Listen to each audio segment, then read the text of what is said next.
Please take a moment to listen to this disclosure from the Common Ground podcast. The Common Ground podcast is dedicated to exploring commonality among individuals with diverse perspectives. Our guests may present unique worldviews related to health, psychology, and overall well-being. Please note that the Common Ground podcast does not directly promote or endorse any specific ideas, concepts, or actions discussed during our episodes. Listeners are encouraged to approach the information shared with discernment and to consult with their mental and/or physical health providers before making any changes to their health or wellness practices. The views expressed by guests and hosts are their own and do not directly reflect the opinions of the Common Ground podcast. Your well-being is important, and we advocate for informed decision-making. Thanks for listening. You have this hope, this desire inside that all these problems will just go away.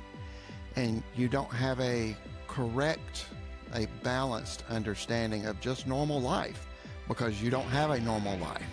Normal life is, everybody experiences sunshine and rain. Everybody experiences ups and downs. There's life, there's death, there's wins, there's losses. That's normal life. You have to know where you're at, though. You really do, because if you jump in, it's the swimming analogy. Someone's drowning. If you just jump in and try to save them, a person that's drowning, their survival instinct goes to the 10, from a 0 to 10. It's at a 10. They will push you under to be able to breathe. It's not that they hate you and they're trying to kill you. They're in survival mode. This is the same way with helping other people. If you're not prepared, if you don't have your own life jacket, you shouldn't be jumping in to save someone in that manner. One of the most overdiagnosed, call it a health condition, or the medication itself, would be SSRIs. I think that we have, as a society, have lost the ability to communicate, and we have a whole generation, an influx. I mean, the statistics are off the chart of people that supposedly suffer from anxiety and ADHD. Well, ADHD is not a serotonin deficit, it's a dopamine deficit. It's why people with ADHD constantly chase that dopamine. If you increase serotonin, you're actually putting these people at severe risk by that misdiagnosis. Yes. I did some research and I saw that when I took the steroids, it lowered my immune system, which was part of the reasons why I believe I was getting walking pneumonia. So the next time I went in there, I was with the doctor, and he's like, I'm going to prescribe you steroids and antibiotics. I'm like, just prescribe me the antibiotics. I don't want steroids. And he was like, nah, you gotta have both of them. And I was like, nah, that makes no sense. I was like, I'm telling you, I don't want the steroids. I don't want steroids. And we got into a shouting match. And it wasn't until I said, F you, write the damn prescription, I'm just not going to fill it, And he's like, fine, I'm not writing you the prescription. Welcome to the Common Ground podcast, where stories connect, perspectives collide, and purpose is found in the middle. Every week, we sit down with unique and inspiring guests that come from all walks of life. People who challenge the status quo, overcome the odds, and live with intentionality. Whether you're driving to work, on your morning walk, or just looking for that spark to ignite your week, you're in the right place. Welcome to the Common Ground podcast with your hosts, John Fletcher and Sydney Curtin. Welcome, everybody, to another edition of the Common Ground podcast. Yes, it is your boy, John. You can call me Philly. I am here in the building, as always, and I always bring the lovely Sydney with me. Hello, Sydney. How you doing?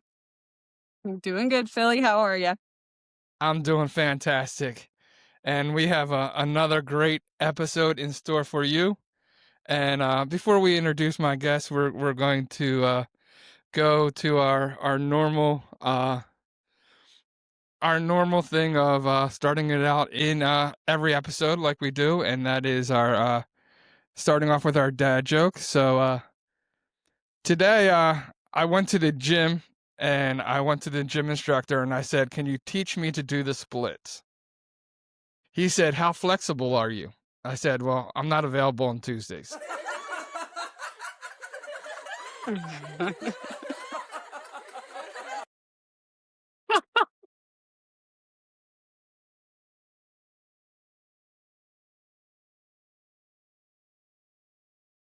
Very good. All right. Yes. So today, I think we're going to have a really cool. I'm looking forward to this conversation and looking forward to talking with our guest today. Our guest today is Jamie Hughes. Today, he is a. We are going to have this powerful discussion with and conversation with a social psychologist and author. He shares how a lifetime of trauma, depression, and resilience led him to rethink the way we approach mental health, which is really cool. And that's why I think I'm really interested in this conversation.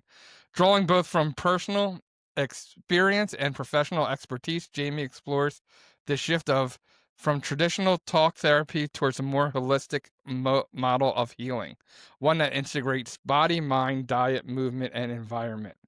So yeah, that's just an interesting concept in today's society where everything is pill pushed. I love this whole holistic view of diet and using natural remedies and stuff. So yeah, it is my pleasure to welcome Jamie Hughes to the Common Ground podcast. Hello, Jamie. Hello, hello. I'm happy to be here. Nice to have you. This is going to be a really fun conversation because my educational background is also in psychology. And, maybe it's the way that I've trained the algorithm, but I do think that there's been a bit of a shift in terms of people recognizing the push from big pharma and having somebody that brings the backbone of what holistic psychology or this form of healing using our bodies, what that actually looks like in application. Because so much of it is it's theoretic right now. We don't have yes, we have science to back it, but it's like what methods are more effective. But before we go into all of that, tell everybody that's listening and watching this episode, where are you from? I am from South Carolina. Okay, very nice. We used to go out to North Carolina once a year for market, so I'm familiar with the Carolinas. Do you live near the Smokies at all? Sort of. So I'm close to Greenville, South Carolina, which is in the upstate. So we're pretty close. We're like a, 30-minute drive from North Carolina. Yeah, that's awesome. Very cool. Yeah, that's one of my favorite states for sure. And how long have you been practicing psychology from this holistic approach? A few years. It's kind of grown. It's kind of been organic in a sense. So after receiving my bachelor's degree in psychology, I originally wanted to go straight into therapy and wanted to work with teenage boys that were in the system. Parents were in prison, they were in foster care, those types of things. And as I did an internship, I learned very quickly that that was a little too much for me at that time. I would go home at night and cry. I mean, it was bad. I was, for one, very empathetic, so I kind of absorbed their emotions. And two, personally, I just wasn't healed enough at the time from my own childhood trauma. So I ended up going into the nonprofit field and working in program development and management, which was a perfect fit. And so there I could take my background, knowledge of psychology, my care and compassion, and apply it to more practical aspects of service, which over the years grew and grew my understanding and desire for more, holistic care. That makes a lot of sense. No, I appreciate that perspective a lot. I have a similar story with that as well, where it was a lot to take in. And so I ended up taking a different approach with my educational background. So I can relate to that very well. And what originally sparked your interest in getting involved? Kind of give us the background of what led you to this career path. Yeah, it by large came just from personal healing.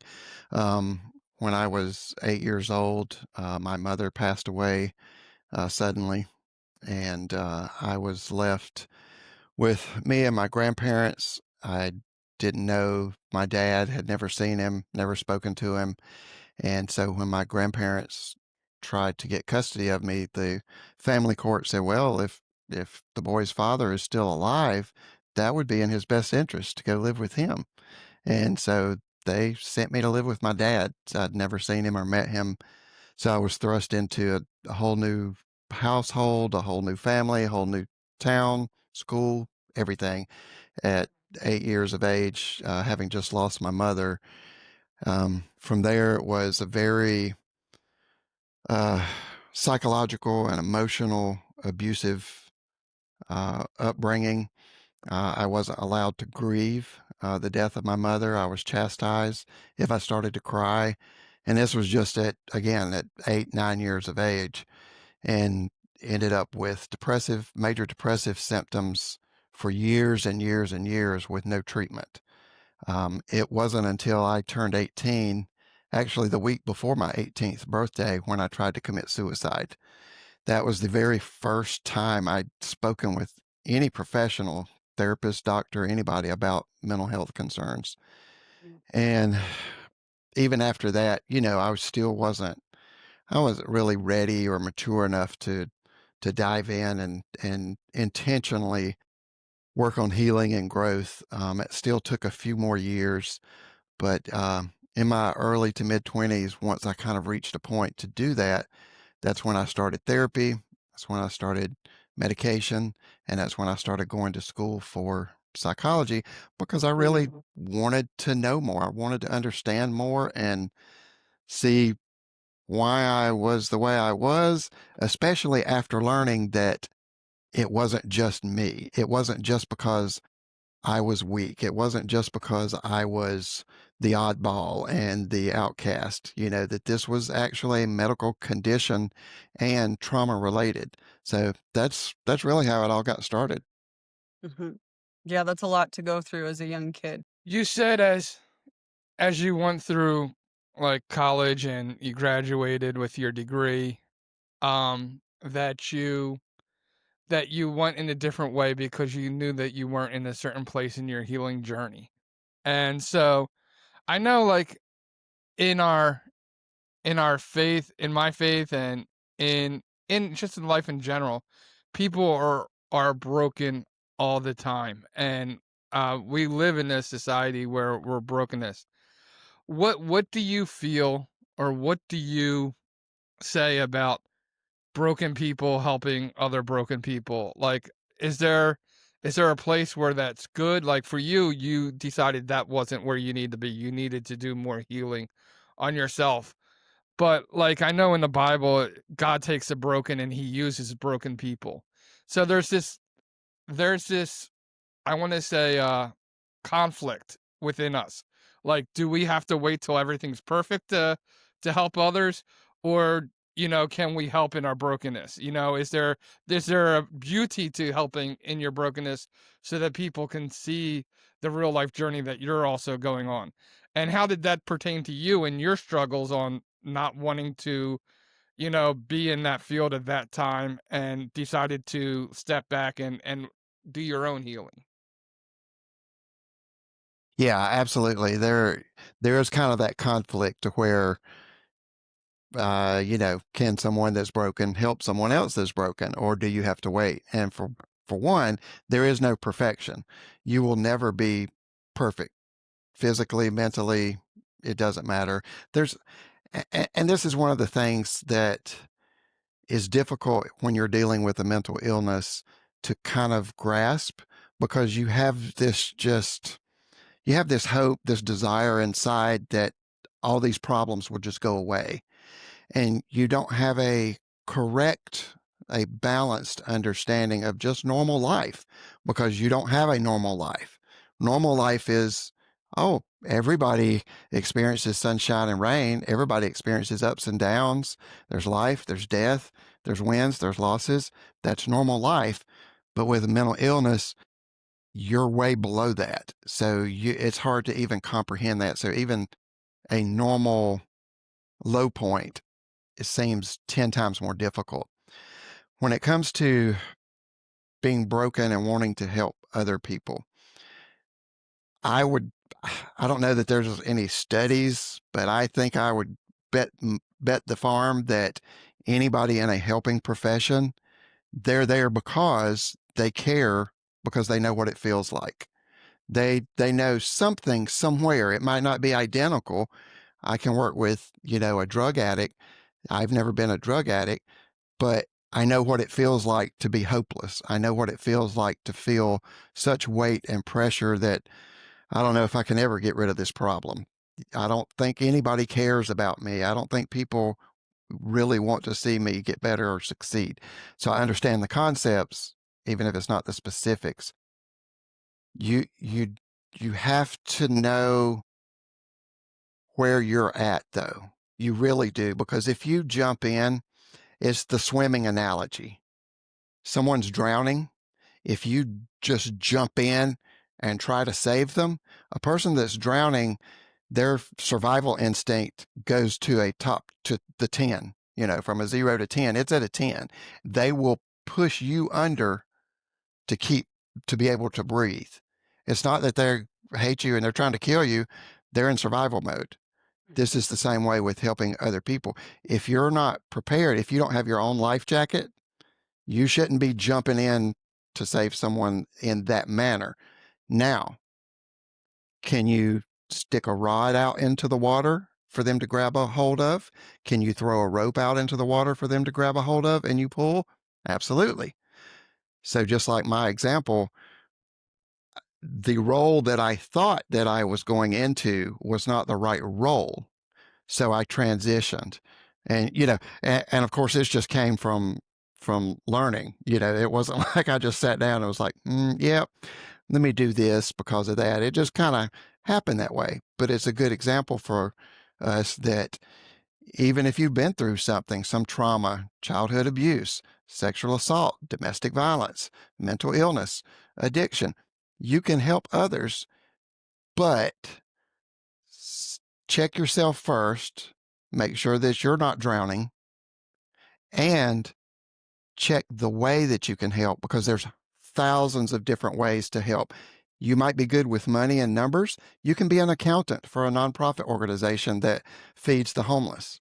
You may not be the one out there giving out water bottles and food. You might be in the background, but you're still serving, you're still helping. So yeah, don't put yourself at risk. Know where you're at and find the best way that fits you and serves the people and serves the need. Yeah. You said a couple different things there that I want to unpack, but I'm going to take them piece by piece because it's such a loaded topic in such a good way that it could go several different things. One of the things that I'm interested in, just to kind of paint the whole picture of your holistic approach to things, when did you realize that sometimes talk therapy is not enough for people and that trauma isn't just stored in the brain, that it's also stored in the body? Uh, well, both of those areas kind of came at different times. Let's hit the first one. When I realized that talk therapy didn't seem like it was enough, after I'd been to like the third therapist, and I was getting the same questions. I was giving the same answers. And although it was great to be able to talk about things, it was great to be able to talk about how I felt when my mom died, how I felt when my dad said or did certain things, treated me a certain way, how I felt growing up. It was great to talk about those things and get them out of here to out in the open. That was great, but it wasn't fixing it. It was, I got some tools. I got some ways to think and deal with some of these issues, but they weren't going away. And so I started realizing then, I was like, something's not right with this picture. I shouldn't be going to a therapist over and over and over and over and over. And especially after I've been to like 3 different ones, it just, it wasn't clicking. So I started thinking then, okay, there's got to be something else. Now, fast forward a few years, um, I think even after I had already finished my bachelor's degree, I came across a book called The Body Keeps the Score Mm. by Bessel van der Kolk.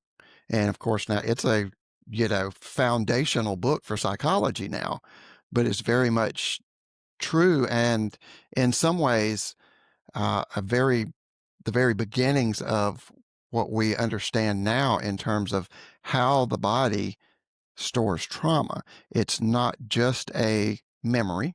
It's not just something happened to you, so you have a bad memory or even a repressed memory.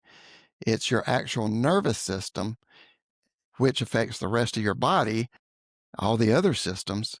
And that's where the trauma goes. That's how it's stored. So that book right there just kind of like poof, opened my eyes and sort of validated all of the thoughts I'd had up at least up to that point, and gave me the foundation of where I wanted to go educationally and professionally. Okay. Yeah, that makes sense. And where was it that you identified, or what was your experience when you started exploring or educating yourself on these physical alternatives that can be integrated into talk therapy? Probably the earliest was just exercise. Um, so as I learned more about the body, storing trauma, I read more about what we now call somatic healing, which is just the physical process of getting stress out of your body. So I started, making sure I exercised regularly. And I started learning about diet. I started learning about mindfulness and meditation. I came across a book about journaling and loved it so much, and that practice helping me so much, I ended up going back and going to the author and going to her organization in Colorado and getting certified on journal therapy, because it made that much of a difference, and I saw how it actually worked. So all of these pieces just started kind of coming together. And the more I studied over the years, the more I read over the years, um, the more research I saw that the scientific world, the psychological scientific world, was on that same track to lead us to where we're at today. So I know with even with somewhat with psychology, I mean, I know there's a science backing of it, but some of it is still like theories and stuff like that. What when you go to this more holistic on diet and exercise and all this kind of stuff, where do you have the science that backs up, or is it more like, okay, I just from experiencing the diet change, from experiencing the exercise, I can see the manifestations into my life and into, my mental health? Or do you actually know the science behind it? Yeah, we have thousands and thousands of studies coming out. I mean, almost daily, uh, that these these different things in the body are actually what has an effect. So, for instance, if you've heard of the gut brain connection, you know, so at first this is kind of a theory, but now, 20 years later, we have 20 years worth of research showing no, wait, hold on. The brain is not the only place that dopamine and serotonin are produced. More is produced in the gut than is in the brain. So we know, it's kind of like anything else in science. It's a historical progression. And once somebody comes across this concept or idea, then other people are able to go in and test it, you know. So the thought that your intestinal tract was creating dopamine or serotonin, you know, 40, 50 years ago probably would have been laughed at. Would have been like, yeah, I don't think so. That sounds kind of silly, because that's a neurotransmitter that your brain uses. So it's in your brain. Well, no, now we know. Now we know through all these studies. There was a doctor in, I think she's in Chicago, and she was studying postpartum depression. And she found that, guess what? Magnesium levels Mhm. were drastically low in these women that were having postpartum depression. So when she started upping their magnesium levels, their symptoms started getting better. So all of these things we're able to just take and run with it. And there's tons and tons of studies.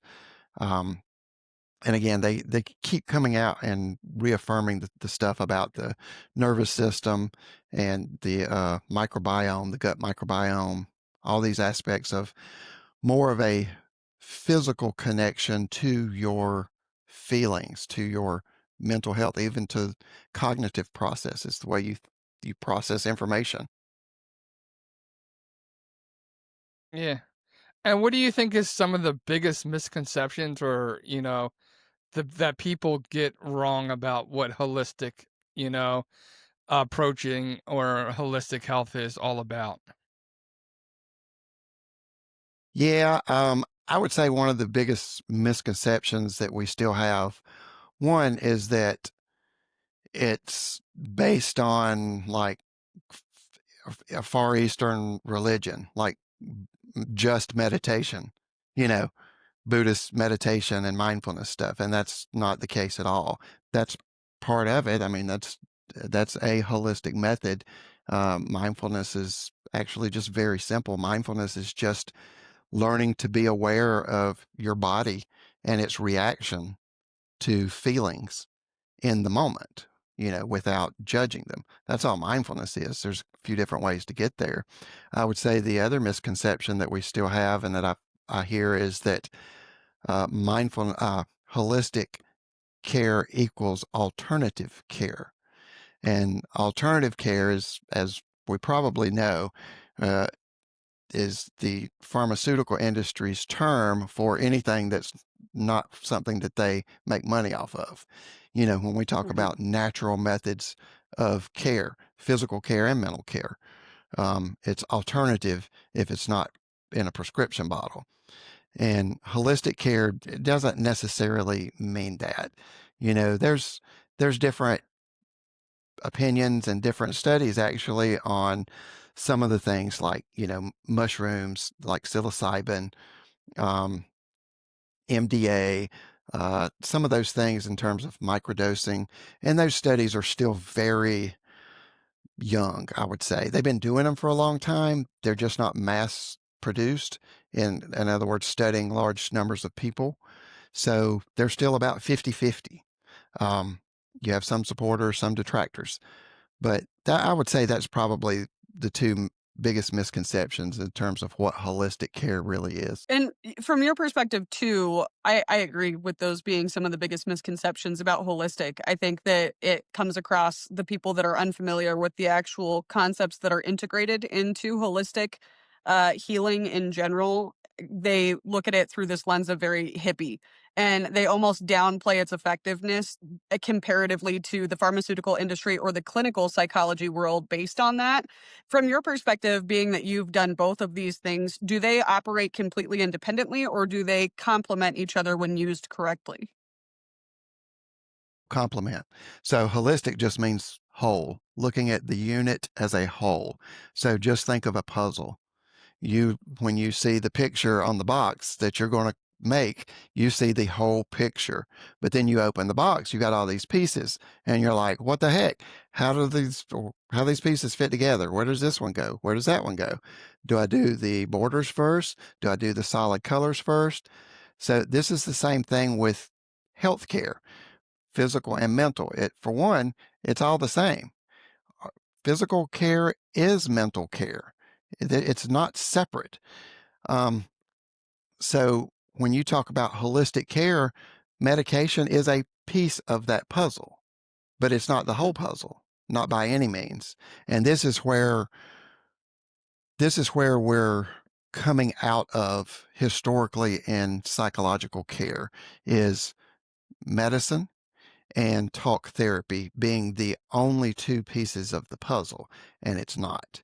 And if someone is relying only on those two pieces of the puzzle, they're not getting the whole picture and probably Mhm. will not have the greatest success, or at least the amount of healing and growth that's possible to them. And sometimes they probably just get stuck. So, talk therapy is a piece of the puzzle, but it's not the whole puzzle. Same with pharmaceuticals. You know, if you have a severe mental health condition, you're probably going to need medicine to get you balanced so that your nervous system can help you make adjustments in those other areas. Because if you're always at a 10 symptom wise, it it's almost impossible to work on, self image and processing past trauma memories and, you know, physical health and diet and things like that. So all these are pieces of the puzzle. Yes, that makes sense. One of the things that you said that I was going to circle back to for your perspective on is this concept of mental illness. I've found working in this field that a lot of people use those labels to justify behavior. And some of the professionals that I've worked with, I've really appreciated their approach specifically in the holistic realm rather than the clinical realm of psychology, because clinical psychologists, not all of them, but what I have found is the majority of the ones that I have worked with want to keep you in this wheelhouse of medication because, as you pointed out, that is what's profitable. Whereas holistic counselors and psychiatrists, or I'm sorry, psychologists is what I meant to say, tend to believe that when you address the actual systematic issues, as John stated, that you can actually heal these things, that these are things that can really be addressed with positive, as you point, all of the things that you've said: exercise, talking, addressing the actual core rooted issues. Diet is huge. They say that the gut is the second brain, which I know are familiar with. So in your mind, is mental illness a life sentence, or is it something that can be addressed, and is medicine just a crutch to help you through these periods where people do need help? Yeah. I think that mental illness, most of mental illness can be healed up to the greatest point that a person can live with. And it sounds kind of, wishy-washy, but let's take PTSD. Um, let's say complex PTSD. So PTSD, you experience a traumatic event and it has an effect on you, and you're changed from then on out. Your body's systems, the way it works, is changed. Complex PTSD being you've experienced traumatic events over and over and over, or for a long period of time. So let's think about child abuse. It's gone on for years and years. Think about domestic violence. Maybe it's gone on for years and years. These are complex. So, and this is the core of trauma understanding, trauma informed care, is that when these traumatic events happen, again, it's not just a matter of your brain storing a bad memory. These things Right. change your The nervous system. wiring. Yes. Right. So neural processing, neural pathways, your brain, grows, and it has neural flexibility, pliability. So your neurons in your brain, if you have happy experiences, they grow this way because those chemicals are like, oh, yeah, yeah, we want more of that. We want this dopamine, serotonin, oxytocin. We want all that stuff. That's great, great, great. But if you're getting bad experiences, it's saying, oh, no, no, no, let's go this way, because now we need to be in survival mode. So when you have an issue like complex PTSD, you start getting treatment, whether it be through medication, talk therapy, holistic care. You're doing all these things. We still have neuroplasticity into adulthood, but it's just like everything else in the body. The older you get, the slower it becomes. It's still there, but it just slows down. So study after study show that as a person gets older, into their 50s, into their 60s, into their 70s, they need to keep doing things like puzzles. They need to keep doing things like hobbies, sports, um, social interaction, because that's growing. That's still positive growth in that neural pathway, that neuroplasticity. When they stop, when a person like gets to 65, retires, and then just goes home, sits down, and watch TV, the brain just kind of stops. So in the same way with like the complex PTSD, these mental health conditions, if you're doing the right things, that neuroplasticity will grow positively, but it's slow. It's slow. So you might reach a point in your life after 10, 20 years of where you've healed 50%, you've healed 75% of these symptoms. You may still have moments where something happens and it just hits you off guard, but it's not going to be as severe and it's Mhm. not going to last as long. Mhm. So it's really hard to say if it's 100%, because again, it kind of goes back to what I said earlier. Once you've gotten used to survival mode, your brain and body kind of always look through a lens of that.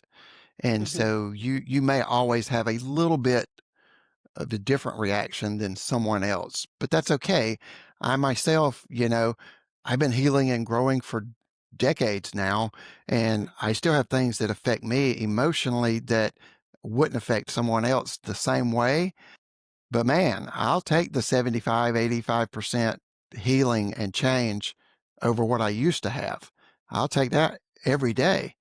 So, yeah, and again, this is probably just my opinion and based on personal experience, based on, you know, all the stuff I've read and seen and working with people. I don't know that it's 100%, but the healthier you live, the healthier you're going to live. Right. Well, and I think that that's why I have such a fundamental issue with labels is because, as John said earlier, we all go through stuff. So if that's the case, we could all fit the criteria vaguely for what feels like 10 to 15 different labels. So I've been diagnosed with multiple things in the past. I had all of them expunged. Complex PTSD, I love that you use that because that's actually one that I haven't been able to get expunged from just because based on the frequency, duration, and symptomatic criteria that I technically meet. And so that's one that they keep on there and that I have a medication for that I can use if I want to. I don't even tell people that I have PTSD though, because that's something that my symptom management is on my responsibility as a person. And so I just take this angle from a psychological perspective of accountability. And I tell people that I work with too, and I'm curious about this from your holistic perspective. I tell people that these labels don't have to define you. It's just to help you better understand some of the things that you're dealing with. I encourage people to not bring it up in conversation. That's not a brush that people need to paint you with when they don't understand the story that comes with that. So it's Yep, why I don't bring up my own diagnoses. This is something that I'm responsible to manage. I know how to care for myself with the mindfulness practices, cognitive behavioral therapy, dialectual behavioral therapy that I've been given, the tools in my toolbox, so to speak. mhm, But mhm. what do you tell your clients that you coach and people that you work with about those labels? Because I agree. Does it ever 100% go away? Probably not, because it's part of our story. But does it have to define us? And what does that look like? Absolutely. Yeah, I'm right. We're right on the same boat here on this one, Sydney. It's like there and the issue, the discussion of labels is one that's been constant for many, many years in psychology. PTSD, was not always called PTSD. It was just about soldiers, when they first started sort of defining it, I guess. Right. And then, of course, it evolved. And this is true with language of anything. There's this evolution, so to speak. And there's this discussion that putting a label on somebody is causing more harm than good. And that's a valid discussion to a point. I'm kind of like what you said in that I think having a label, first of all, if you don't already know what you're dealing with, having a label for something kind of gives you a sense of relief because now it's something that you can tackle. So let's take ADHD, for example. There are many people that have ADHD symptoms, and over time they start getting worse. And they're like, well, used to I could multitask like a crazy person. I could do 10 things at one time. Now all of a sudden, I can't find my coffee cup because I don't know where I just put it like 3 seconds ago. Something's not right. And I'm having emotional problems and this and that, and they don't understand why. They think, is it me? Is it just my personality? Am I getting old like 30 years in advance? What's going on? Right. So to be able to go to the doctor and explain their symptoms, and the doctor says, oh, you qualify for this diagnosis of ADHD. Now it makes sense. Now it's like, oh, okay, yes, this makes sense. Now something I can address. But in the same vein of thinking, like you said, a label to a person like that can be more harmful and just another thing to have to try to overcome. Like, I don't want to be called a depressed person. I mean, I don't want to be called that. I don't want, but to understand that I grew up with clinical depression, like I said, it kind of is a relief. It's not just me.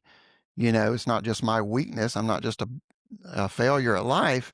I actually have something going on in my body, but there has to be that separation and say, okay, look, well, this is and I think this is one of the benefits of it being a medical diagnosis. The same as if you went in and they said, yeah, you got diabetes. Right. So this is why you're like almost passing out just from walking up a hill. It's not just that you're out of shape and out of breath. You've got this condition. Your sugar's dropping so low that it's causing you, other physical symptoms. So Right. you can address it. But there does have to be that separation where I think you take that and you say, okay, got it. This is an issue. It's so here's how I move forward, but it's not going to define me. And I've 1000% back what you're saying in terms of don't go around announcing and putting labels on yourself to everybody. It's not everybody's business. If they're No, not if they're not close enough to be helping you with this issue, they're not close enough to know all that stuff because exactly. they are going to look at you differently. And it's you know, there are some circumstances like work. If you're in a job and you need accommodations for something that you're dealing with, absolutely talk with your HR person, talk with your boss, whoever. That's a different issue than just going around and announcing it to everybody because that's not going to help you. What's the old Agreed. saying? Don't air your dirty laundry, something like Yes. that. Yeah. Wow, that's awesome. And yeah, I want to go back to one thing, but I'll have another question depending on how you answer this question. But it is related to what we were kind of talking about. But first of all, you talked about holistic being like the whole thing. And I want to go back before I get into my question and just clarify. So, do you think that like talk therapy and prescriptions should come before like natural care, or is there an order of progression that you think that things should you try the diet and exercise first, and if that doesn't work then go to the more talk therapy because you're trying to get the whole view, but sometimes I think the order matters. Yes, I do think the order matters based on what you're dealing with and how severe it is. So, if your symptoms are severe, like daily, and have been going on for a long time, you need to get the medical end addressed first. So, kind of like I said earlier, it's like your nervous system is on fire. Well, you want to extinguish some of that fire first before you can start finding out the cause. It's like a firefighter. You rush into a burning building, the first thing you're doing is putting out the fire before you try to find out the cause and stop it at the cause.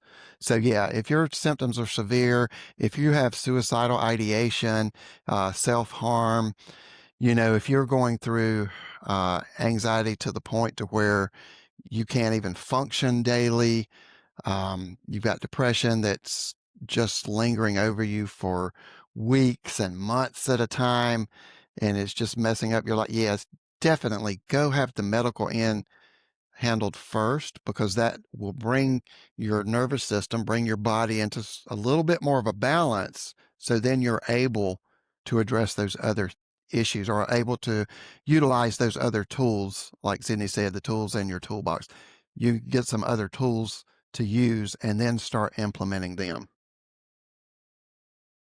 Okay, I was actually thinking that, see, this is my issue. My issue is that I'm not so sure, like, especially prescriptions are are great for us. And I think if we can do it holistically, I think we should try, or naturally, I think we should always try that first before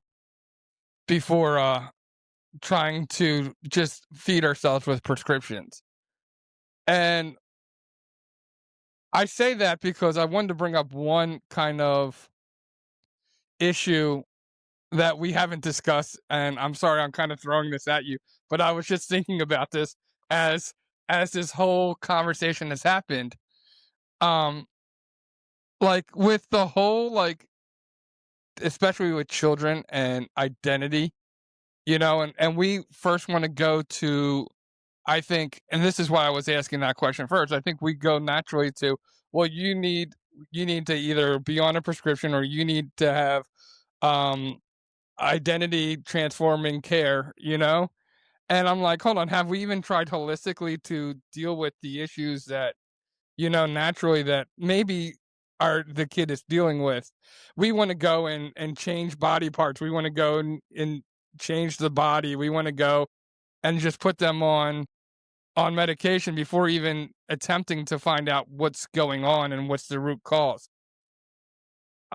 So I guess my question to you is, what's your feelings on that kind of stuff?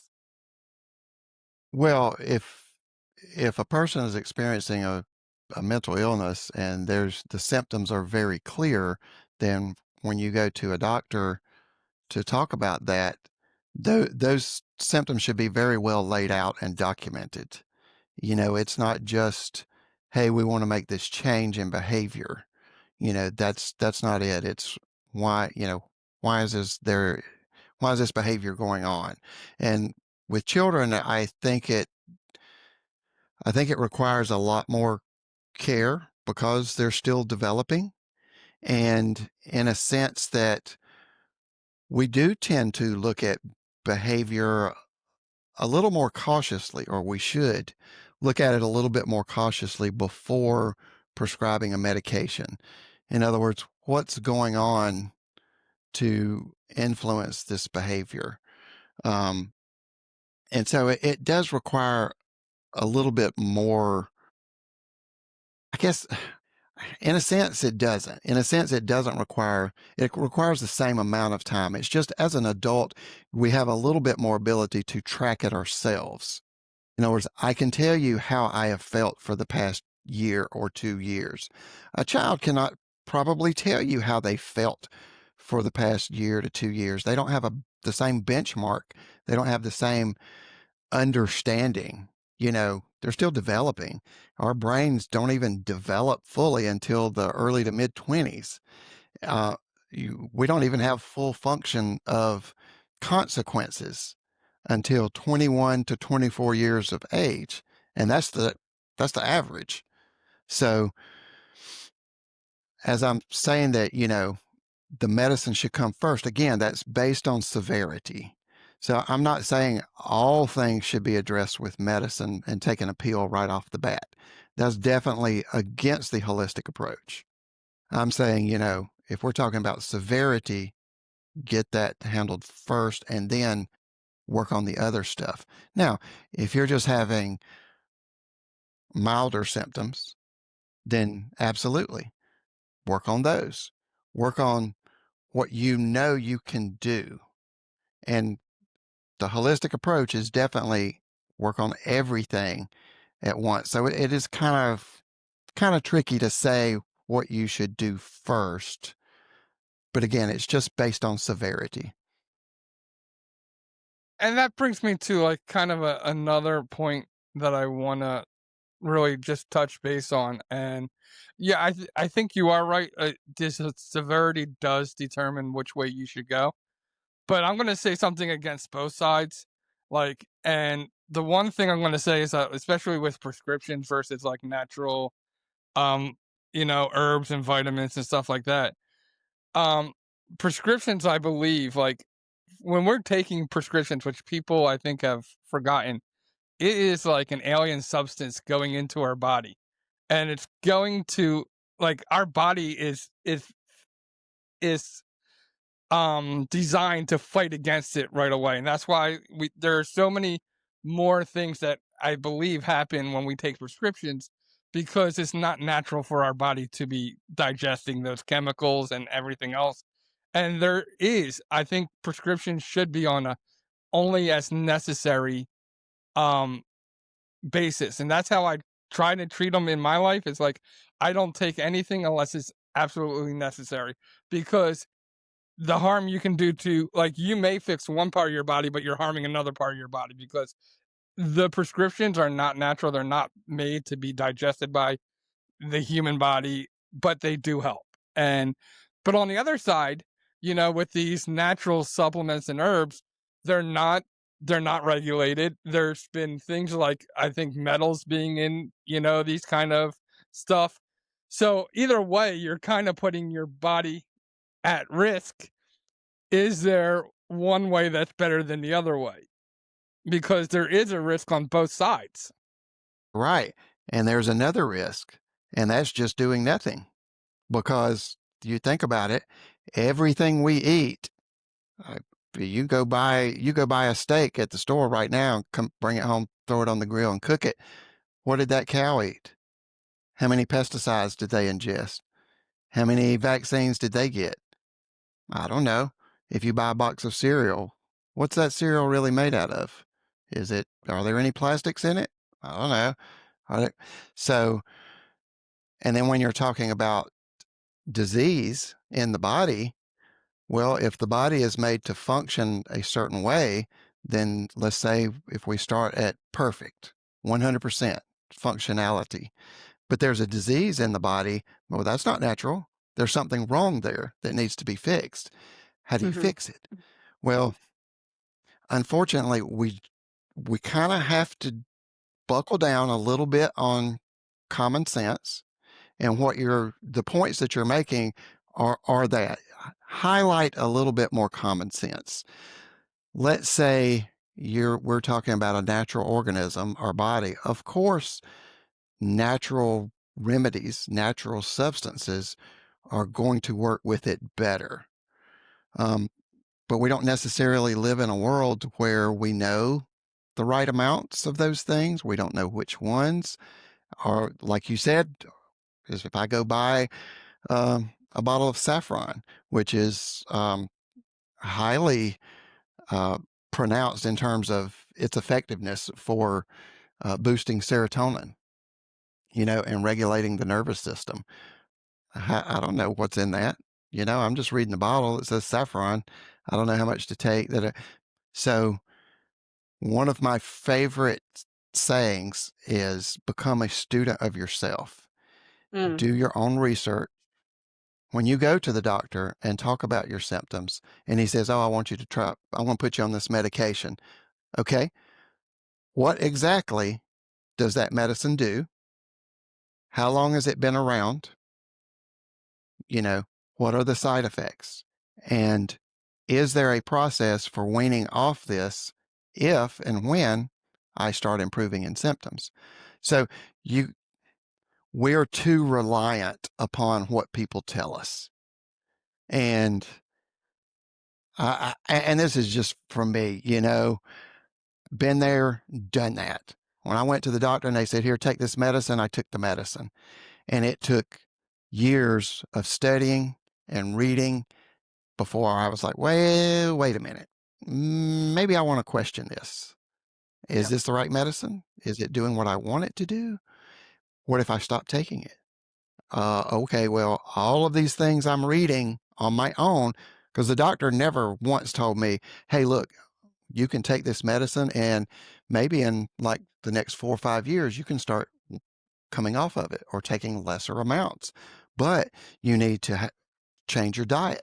You need to exercise. You need to work on mental health. You you need to do all these other things. They just wrote the prescription, said, here, this treats the symptoms you're telling. We have to take responsibility for ourselves and be a student of ourselves and get in this learning process and not just take everything everybody says at base value. I do think that that is like the most crucial part. I'm so glad you said it because if you hadn't, I would have. Like I always say, and I love the analogy that you put out there too about, going to the store and buying a steak. What's worse, the pain of change or the pain of staying the same? Is something that I always talk to people about.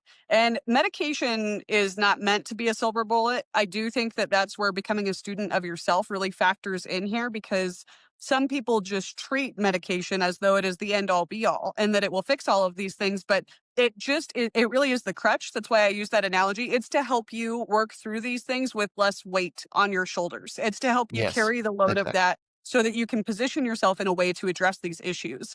One of my biggest issues with psychiatric prescriptions when a doctor goes and prescribes is the misdiagnosis of those. And that is why it is so important to be a student of yourself. One of the most overdiagnosed uh, call it a health condition, or the medication itself would be SSRIs.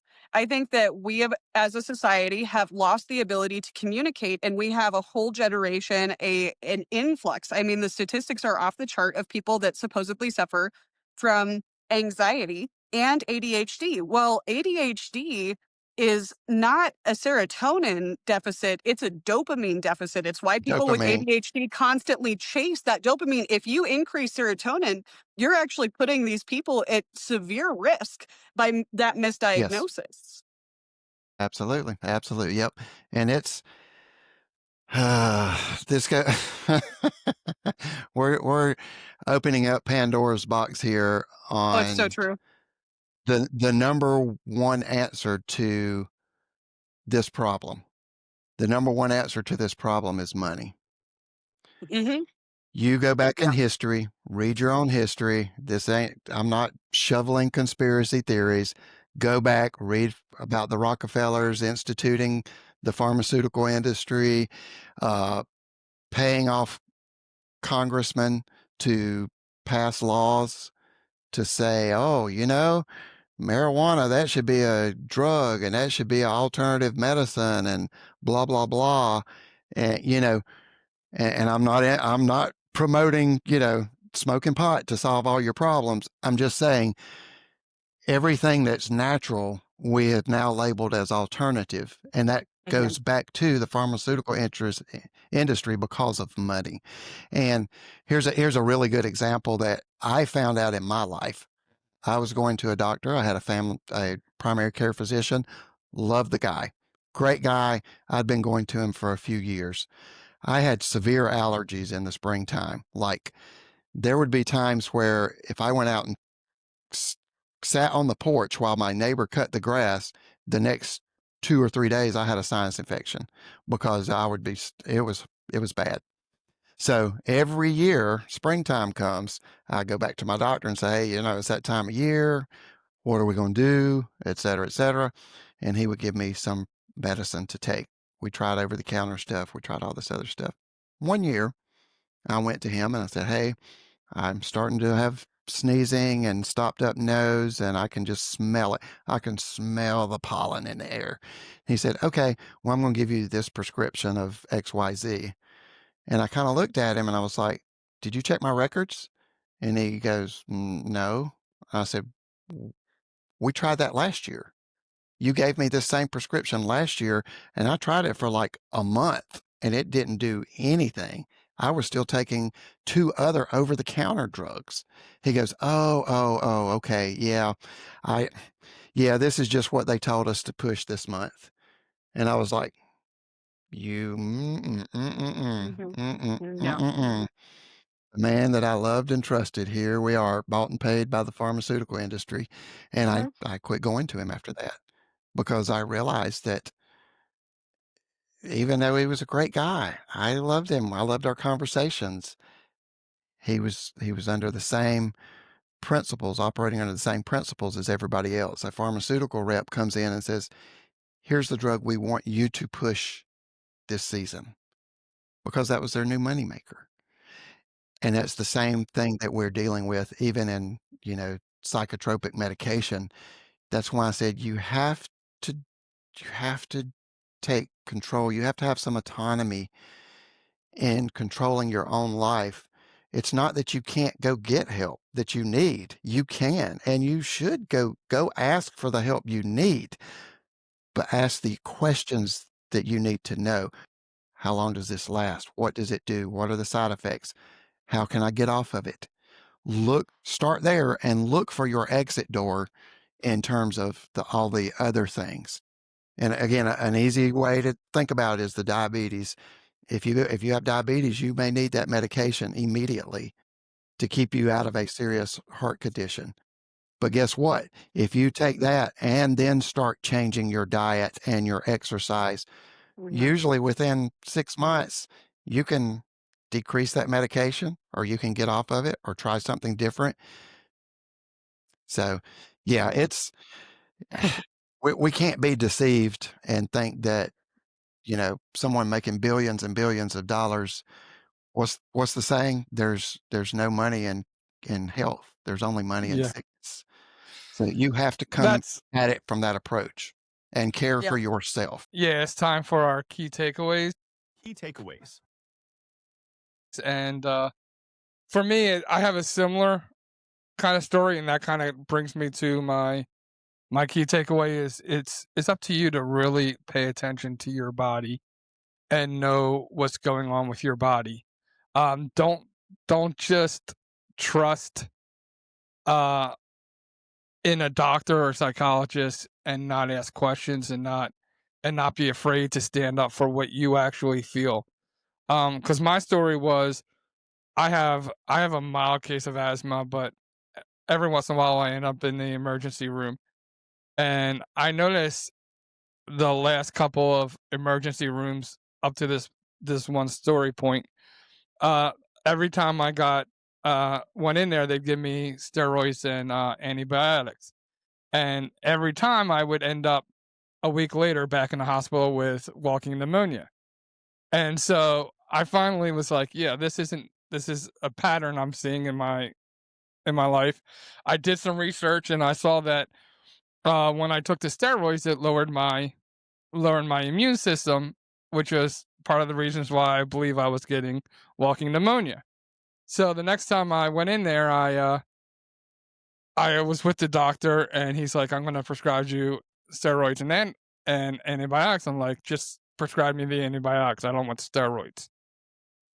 And she and he was like, nah, you gotta have both of them. And I was like, nah, that makes no sense. I was like, I'm telling you, I don't want the steroids. You know, I mean, I don't want steroids.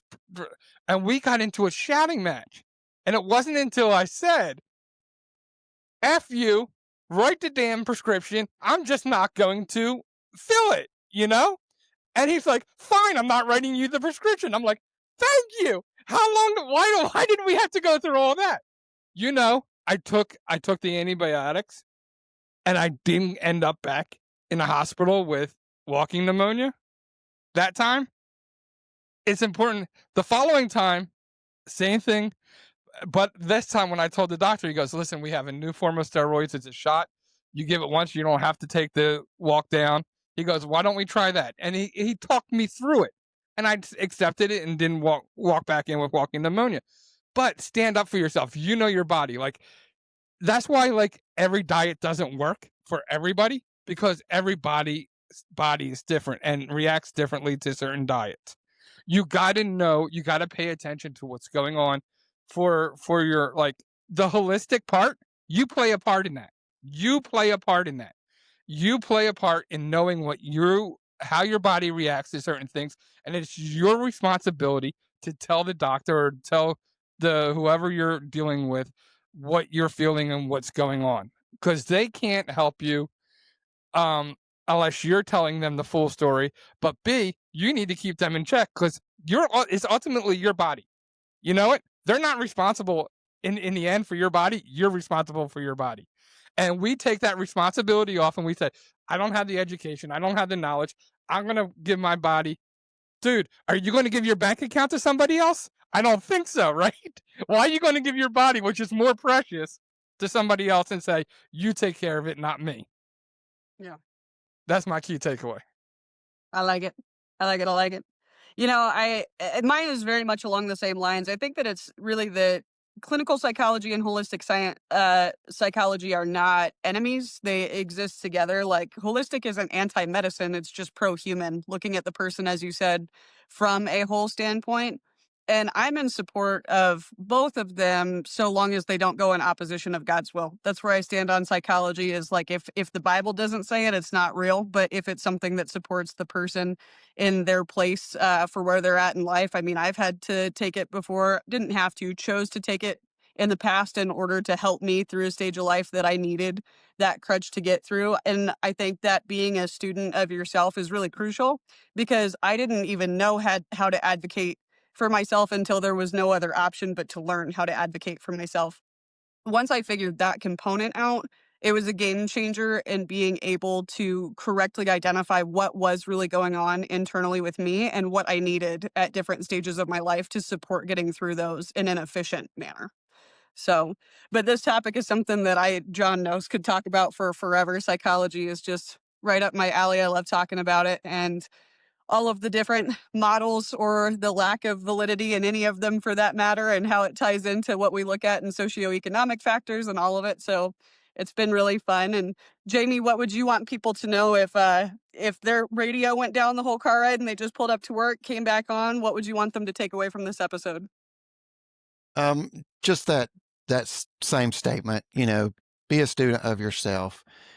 You, no matter what you've been through, no matter what you're dealing with, you can experience growth and healing, but you gotta kind of work at it yourself, and you will appreciate on the other side, once you cross over that bridge and recognize, hey, look, I can have joy, I can have peace in my life.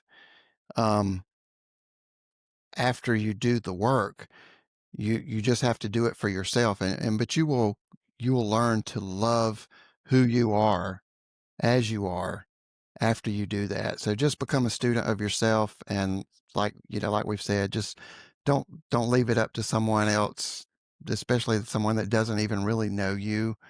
Um, just dig in, do your reading, do your research, talk to other people, do it often, and just keep going, keep taking that one step forward, that next step forward, and you can get there. Do the hard work. I love it. Love it too. All right, that's going to wrap up our key takeaway segments. As always, we encourage you to comment below. Always share your comments. Whether you don't have to wait till the key takeaways, you can comment during the episode. But we love hearing your key takeaways, so please just comment below your key takeaway from the episode. We appreciate that. And that brings us to our final segment, our final five. The final five. And question number one, Jamie, is who was your hero and why? I would say my hero growing up was my grandfather, my mom's dad. He was a World War II vet, and he survived D-Day, landing on Normandy Beach. And even though it impacted him greatly, he came back with PTSD and was an alcoholic for many years. He still was able to teach me resilience and how to keep going during difficult times.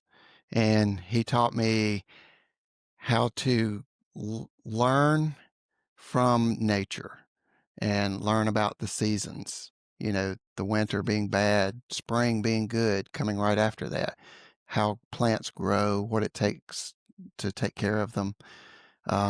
So he's always been my hero. I love that. Second question for you is going to be, if somebody's struggling, what's one body-based practice that they can work on in that moment? Talking about like fight or flight related specific symptoms, just for relief in those hard times. Breathing exercises. Get on YouTube, get a book, get online somewhere, look up box breathing, and start practicing that. Practice it before you need it. It's Yes. just like anything else in life, you don't want to wait until you need it to learn about it. Learn about it now, because if you can learn box breathing and then you have these anxiety symptoms in that moment, you can just click over to Wow. that, and it will bring your nervous system response down to where it's manageable, and then you can kind of navigate where you're at. But box breathing, guaranteed for Love it. anxiety. Yeah, I should definitely pay attention to that advice, because I usually wait till I need something to learn it, because it's much more interesting in my life that way. Keeps it spicy. Keeps it Yeah, it's spicy. Maybe definitely not spicy. productive. Yeah. Right. Go ahead and jump out of the plane and then ask, wait a minute, do we need a parachute for this? Right, exactly. Where's the lever? Where's the thing? Yeah. What do Yeah, I Yeah. pull? yeah. What does this button You'll do? you can fly. You can You can fly. Don't worry fly. about it. Yeah, Yeah. don't worry about it. You can fly. True. What is one book, one quote, one saying, one verse, one song that either you live by, has, had the greatest impact on you, or, just means a lot to you? So I'll throw two. The Body Keeps the Score. I mentioned that earlier. If you've never read it, read it. It will open your eyes to the understanding that it's not all in your head and that it's not just you because you're weak or anything. Trauma impacts your nervous system in your body. So it's not just in your head. Two, a song that I used to love growing up when I was a teenager, and this is going to severely date me, but it's called Ride Like the Wind by Christopher Cross. And it was always one of my favorite songs, but I never really understood why until I got older and went through some healing and growth. I loved the song because it captured this idea of escaping pain. The pain that I was in as a teenager, I would listen to this song and say, oh, I want to ride like the wind to be free again.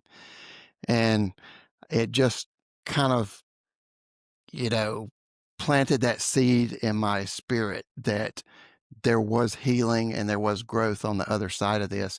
I just didn't know at the time what it would take to get there. I'll have to listen to that. I haven't heard that one. Question number 4 for you is going to be, what are like your top 3 key indicators of somebody who is living a balanced, well-rounded, or whole life after trauma? Ooh, that's a good question. Top three. Number one, of course, is what we call emotional regulation. And I know it's kind of thrown around a lot. And when we talk about therapy and, healing, so, oh, you learn emotional regulation. But basically, it's not that you don't feel emotions. It's not that you stifle emotions and you don't ever get angry, you don't ever get sad. It's recognizing the emotions that go with the event, with Mm, the external. So mhm, if you feel angry, you can pause and recognize within yourself, oh, this is why I feel angry. And this is an appropriate response. This is an appropriate way to deal with this situation. I'm still allowed to feel these things, but they're not out of control. So emotional regulation is number one. Two is that you have a balanced self-care system, which mhm. includes your health overall, your exercise and your diet. So you're not just at the whim of everything coming and going on the grocery store shelf or in the restaurant. It doesn't mean you can't have donuts. It doesn't mean you can't have pizza. It's not that. But you take an intentional approach for I exercise 3 times a week. I go Mhm. walking 2 or 3 times uh, a week. I do this. I do that. I eat this. I don't eat that because I've learned what works for me and what doesn't, and what I know is good for me versus just taking anything and everything. And number three, I would say, is your relationships. You have learned that there are some people that will never see you for who you are, that will never feed into you and give you what you wish they would. And unfortunately, that may be sad or disappointing, but it's part of life. You don't have to give away all of your energy to someone that's not Mm, giving it back. It doesn't mean you mistreat them. It doesn't mean that you're angry and you hate them and you never talk to them, but you just know what your boundaries are in terms of relationships. You know where to put your energy. right. That's the top three. Awesome, awesome. And the final question is, if you could have a conversation, and since we're doing holistic and herbal tea, uh, with uh, with a person living or dead, what would who would that be and why? Yeah, I have to defer back to my first answer about my grandfather. That would be a great conversation now that I'm an adult and because he died several years ago. And so most of my experiences with him, was as a child or as at least as a young adult. And my perspective, of course, was different. So there were a lot of things I learned and appreciated, but not everything that I would now. Man, I would love to sit down and have that conversation about what was your life like before the war? What was your life like before this trauma had such an effect on you? And what did you learn that you would have done differently after the trauma? I would love, oh man, yeah, we could have that talk for days and days and days. It's a good one. Well, Jamie, thank you for being with us today. And for our viewers who want to find you or reach out to you or follow your latest updates, how can they do that? My website is managingmentalhealth.net, and you can find all my links there. Links to my books. You can, if you're interested in personal coaching, the links on there, plus social media. Follow me and let's learn and grow together. Beautiful. Well, we'll make sure to drop that in the comments below. So go ahead and scroll down as we conclude this episode for sure. Click on that link and make sure to give Jamie a follow. Awesome. And thank you, Jamie, again. We appreciate it. I know I enjoyed this conversation a lot, but we look forward to having more. Remember, when we take the time to hear someone's story, it gives us the opportunity to find common ground. Thank you again, Jamie, for being our guest today. For Sydney and I, it has been our pleasure being your host, and you have been listening to the Common Ground Podcast. God bless and good night. And that's it for today's episode of the Common Ground Podcast. We hope you're leaving with a little more perspective, a little more purpose, and a whole lot more inspiration. So thank you for joining us today. We appreciate it. Thank you to our special guest. If today's conversation moved you, encouraged you, or challenged you in any way, don't keep it to yourself. Share it, rate it, leave us a review. Your support helps us reach more people who need to find their own common ground. So for John Fletcher and Sydney Curtin, we'll see you right here next week, same time, same place on the Common Ground Podcast.